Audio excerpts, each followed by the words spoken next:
آپ دیکھ رہے ہیں آواز وطن نیوز۔ اسد قریشی کی رپورٹ کے مطابق حیدرآباد صوبائی سیکرٹری اطلاعات ندیم الرحمان میمن نے کہا ہے کہ سندھ کی ثقافت کا شمار دنیا کے قدیم ثقافتوں میں کیا جاتا ہے۔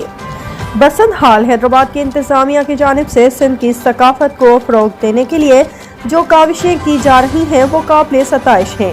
وہ آج بسنت ہال حیدرآباد میں گرینڈ ٹور آف مکلی کے زیر عنوان نمائش کا افتتاح کرنے کے موقع پر میڈیا سے گفتگو کر رہے تھے۔ انہوں نے کہا کہ مکلی سندھ کی تاریخ میں ایک اہم حیثیت کا حامل ہے۔ مکلی کا قبرستان سندھ کی ایک شاہکار تاریخ ہے اور آج کی نمائش کا مقصد بھی لوگوں کو مکلی کی عظمت سے متعلق بتانا اور سمجھانا ہی ہے۔ انہوں نے بسنت ہال حیدرآباد کے منتظمین کی جانب سے بہترین نمائش کے انعقاد پر ان کارکردگی کو سراہا۔ اس موقع پر ڈائریکٹر بسنت ہال، صوبیہ اور دیگر متعلقہ افسران بھی ان کے ہمراہ تھے۔